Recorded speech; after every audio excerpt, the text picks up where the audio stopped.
This is net worth in the United States by age bracket, 10-year age bracket. Now, as you get older, you get better at your job, you get raises, you start businesses, maybe you run a farm, you just get richer. But the real magic happens at age 50, because that's when your single largest expense, your last kid, leaves home and is someone else's problem. A lot of people just turn 50, huh? All right. And then with that extra money, you pay down your second biggest expense, which is typically your mortgage. And by 55, on average, that's paid down to zero. So that last decade, 55 to 64, the last decade that you're working is the wealthiest you will ever be. And the capital that you generate in that decade of your life is what drives the entire global system. It is literally where the money is. That is 70% of global private capital. Now you turn 65 and that changes. If there's a currency crash or a market crash, you won't have the income to recover. So you have to liquidate your holdings and go from, say, stocks and bonds to T-bills and cash. Perfectly normal. Everybody does it. And normally it doesn't matter, because normally we have a demographic structure that looks like this. It's a standard pyramid. Children on the bottom, young adults, mature adults, retirees at the top, men on one side, women on the other. This is Nigeria. Nearly pre-industrial. And normally, when you turn 65 in a system like this, it doesn't matter, because there's more people 64 below and 63 below that. And the proportion has more or less held in this shape for the entirety of human history until 1945, because that's when the Americans changed the way the world worked. At the end of the war, we found ourselves facing down Stalin and the Red Army. We're like, oh, we're going to need some help with this one. And so we did the most reliable thing we could to build up an alliance. We bought it. We created globalization.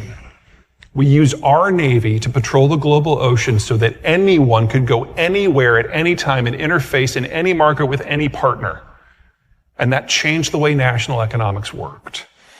Pre-1945, if you had food, oil, coal, and iron ore, you could industrialize and develop and expand. But if you lacked any of those, you were probably a colony. 1945 and globalization changed that. Now anyone could go and trade for anything, so you only needed one of the four. You could trade for the others.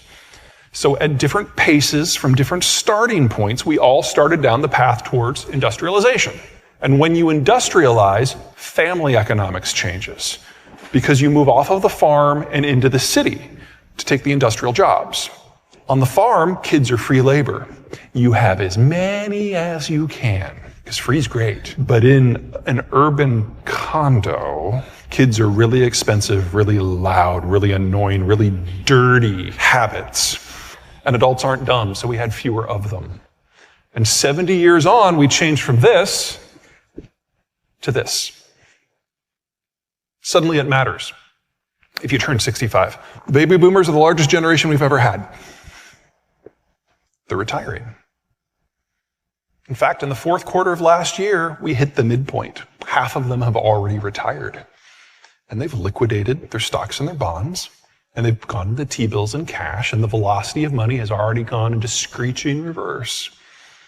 We've known that this has been coming since the last baby boomer was born in 1966. Are you ready?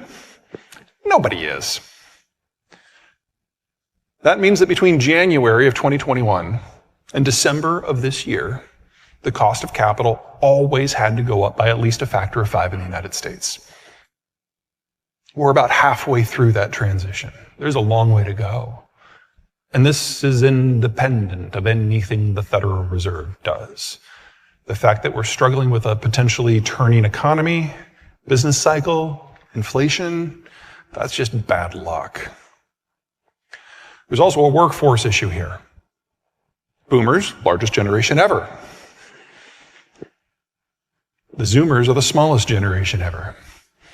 Last calendar year, the difference between the exiting Boomers and the entering Zoomers was 400,000 worker shortage.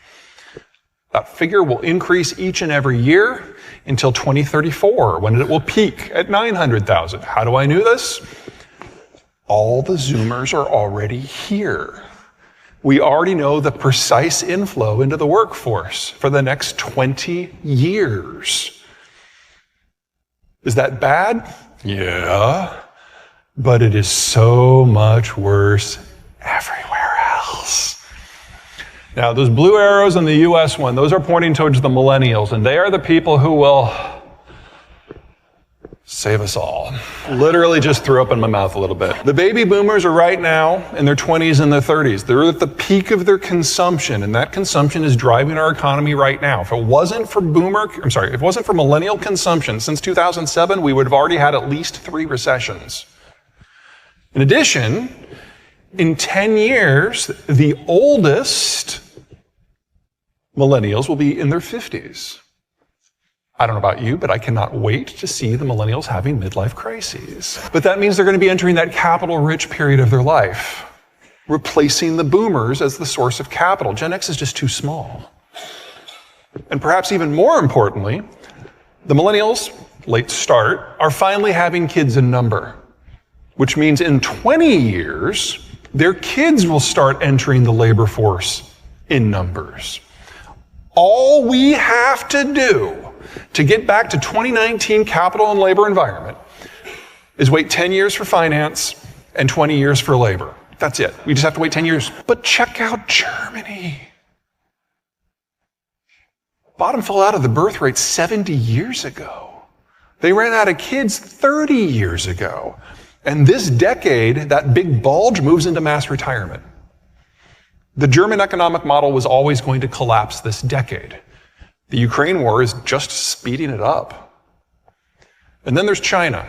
That is already the fastest aging workforce on record in human history. And we now know that that data is wrong. A little over a year ago, the Chinese admitted publicly that they had overcounted their population by in excess of 100 million people. With all of the missing millions, people who would have been born under the one-child system, meaning that they're all 40 and under, suggesting that these yellow bars, those yellow bars don't even exist. We don't have an economic model. Humans don't have an economic model for how that might work in the year 2030. This is China's last decade. Period.